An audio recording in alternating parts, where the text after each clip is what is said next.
Hello, I'm Miguel Ramos. I'm a senior product manager in Firebase, and I am with my colleague, Ezan, a senior Android developer relations engineer. Today, we will explore how to enhance your Android app using Google's generative models via Firebase. We will start by talking about how to use the Gemini Pro and Flash series models in your Android app and the steps to follow to use them in production. Then we'll demonstrate the Live API, a new Gemini capability for bidirectional streaming, and how you can experiment with it today. Finally, we'll talk about Imagen 3, Google's latest image generation model. Let's kick things off. First, let's take a look at the Gemini Flash and Pro models that run in the cloud and how you can use them in your Android app. Gemini models can process and analyze many types of information like text, images, audio, and video. The specific capability depends on which Gemini model you use, like Flash, Flash Lite, Pro, or different versions like 2.0 or 2.5. A key feature is the large context window, basically how much the model can process at once. For example, the Gemini 2.0 Flash can handle up to 1 million tokens in a single request. It allows you to send very large amounts of information, like 1 hour of video or about 750,000 words. Generally, when you give the model more context, it gives you more consistent answers. A large context window also makes it possible to create much longer chat experiences. To get access and use the Gemini functionalities in your application, you will need to leverage the Gemini API. Currently, Google offers 2 Gemini API with similar features. One in Google AI Studio, also known as Gemini Developer API or just the Gemini API, and another in Vertex AI, the Gemini API in Vertex AI. Back in October, Firebase made GA a set of client SDK that gives you access to the Gemini API in Vertex AI directly from your client code, without having to touch the backend. Currently, developers are confidentially using it in the production apps. At Google I/O, the Firebase SDKs support the Gemini Developer API as well, providing a single SDK for accessing any Gemini API from client apps.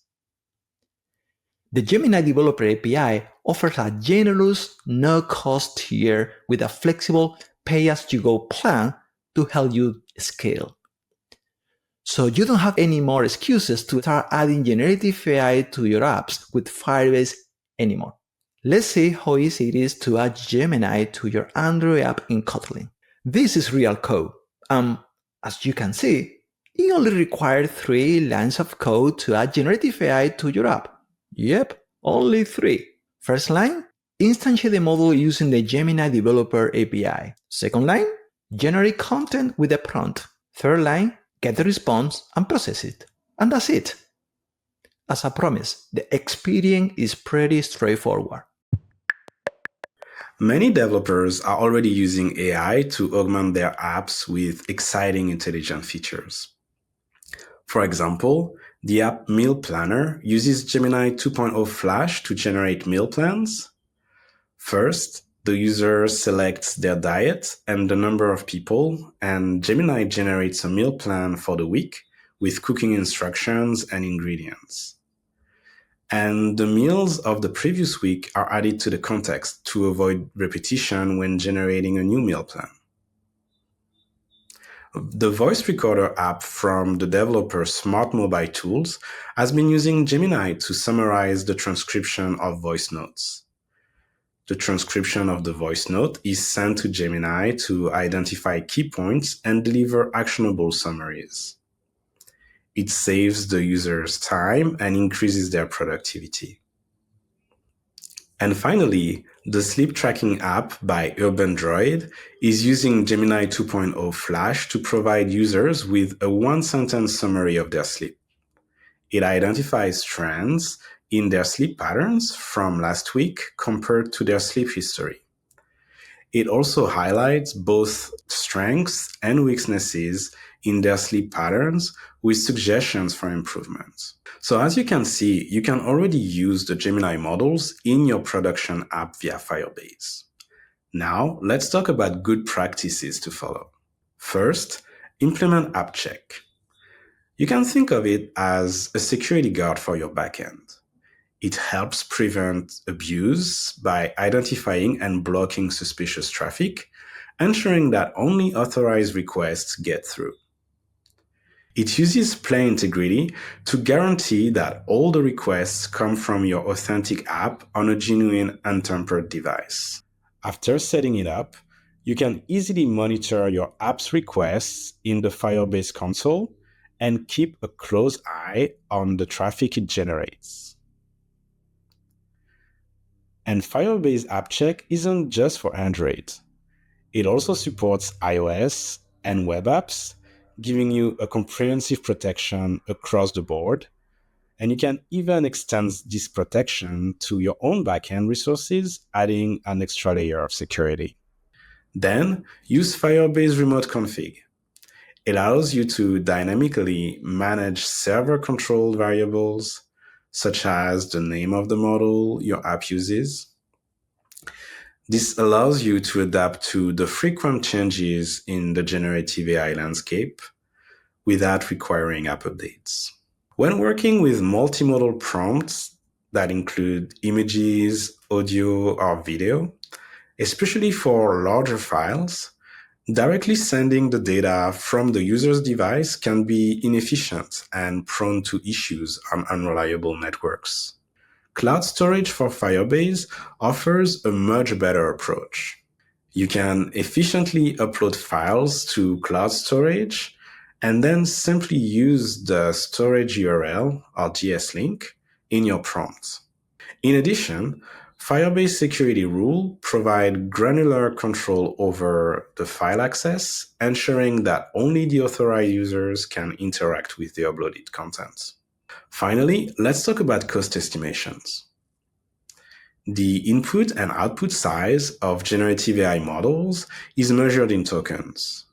A lot of words are represented by a single token, but some more complicated or less frequent words are split into 2, 3, or more tokens. In our example, the word generative is split into 2 tokens, for instance. A good rule of thumb is that 70 English words translate to about 100 tokens. But precisely evaluating the number of tokens in your request is important because each model has a limit on the number of input tokens it can handle. We call it the context window. And the cost of the query is directly based on the number of tokens processed by the model. To easily compute the number of tokens, you can use the count tokens function in your Kotlin code. And you can read more about the maximum size of the context window and the cost of inference of each model in the Firebase documentation. It's time to dive into the exciting world of the Gemini Live capabilities. The Live API allows you to build real-time experiences using the bidirectional streaming capabilities of Gemini. You need to handle the WebSockets communication channels and create a client-server solution to support this in your app. Fortunately, the Firebase SDK allows you to use the Live API without needing to deal with all these complexities. We really did all this work for you. Using the public preview functionalities of the Firebase Android SDKs, you can continuously send a string of text, audio, or even video to the Gemini model and receive a real-time streaming audio or text response.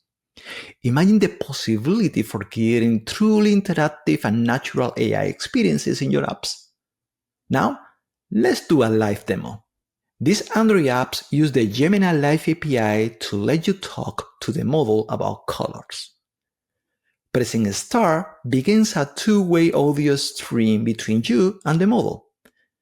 The model can change the background color based on your voice input using a function call to identify the requested color with the Gemini 2.0 Flash Live. Hello there. Hi, I'm your AI color assistant, ready to help. What color would you like to see? I want to see the red color. Alright, changing it to red now. Can you make it lighter? Okay, I'll lighten it up.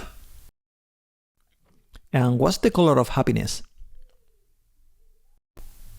Okay, I'm setting the color to a bright yellow, like sunshine, to represent happiness. And what the color of sadness? Got it. I'm changing the color to a deep blue-gray, reflecting a somber mood.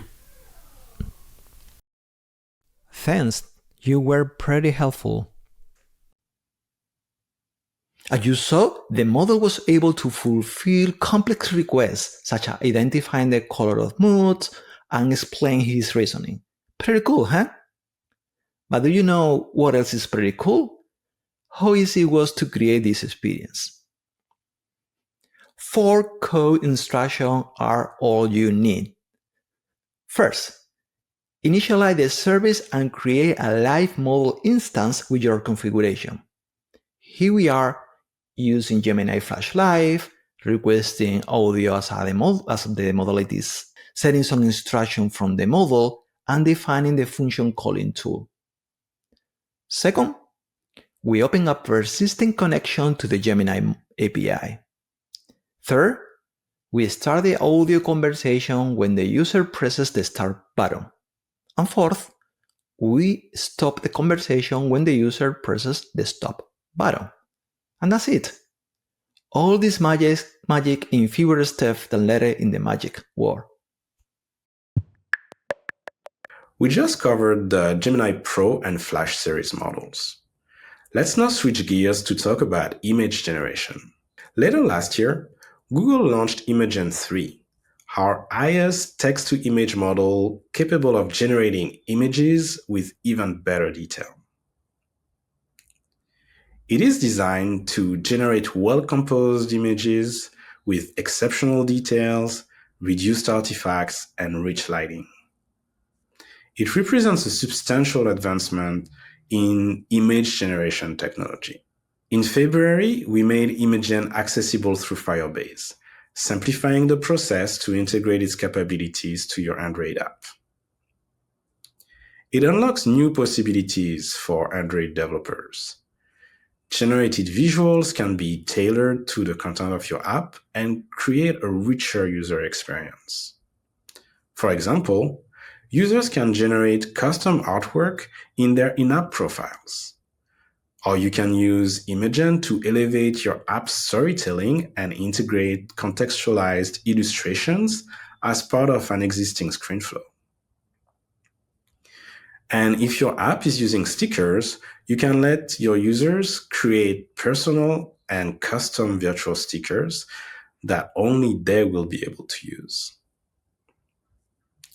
The integration of Imagen 3 to your Android app is very similar to adding Gemini Access via the Firebase AI SDK.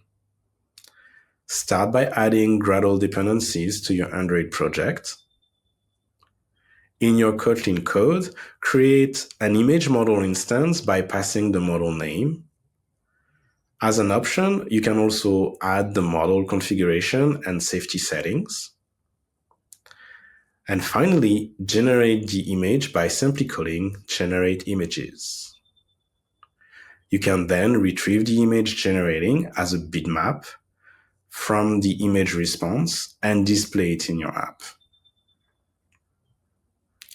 The two available Imagen models are Imagen 3.0, which produces realistic high-quality images from natural language text prompts, and Imagen 3.0 Fast, which generates images for prototyping or low-latency use cases. You can experiment with image prompts in Vertex AI Studio and find ways to refine your prompts by consulting the Imagen documentation. Imagen 3 in Firebase is currently in public preview, so you can test it today. It is expected to be generally available later this year. We covered a lot of ground today. Let's take a minute to recap. The Firebase AI SDK is production ready today. You can add generative AI capabilities to your application quickly and seamlessly. When you are ready to go to production, use AppCheck to safeguard your backend resources from abuse. Use remote config to remotely update the model version. Take advantage of cloud storage to upload big files and support unreliable networks. And the card token function will enable you to evaluate your costs before going live. We demonstrated the Gemini Live API and how you can use it to create conversational AI experiences. And it is ready for prototyping today. And finally, Imagen 3 through Firebase is in public preview. It enables you to add custom contextual visual assets to increase your app's engagement. If you want to learn more about these generative AI SDKs, you'll find all the details in the Firebase documentation. Also, to learn more about AI and Android in general, go to the AI Hub in the Android public documentation. And finally, we published a new Android sample app which gathers a list of use cases. It lets you interact with AI-powered features that you can easily integrate to your application. During this talk, we focused on how to integrate models running in the cloud into your Android app. But if you are interested in learning about Gemini Nano, you can check out the talk Gemini Nano on Android. Firebase is really unlocking new capabilities to make your app more engaging, and we can't wait to see what you'll build. Thank you for watching.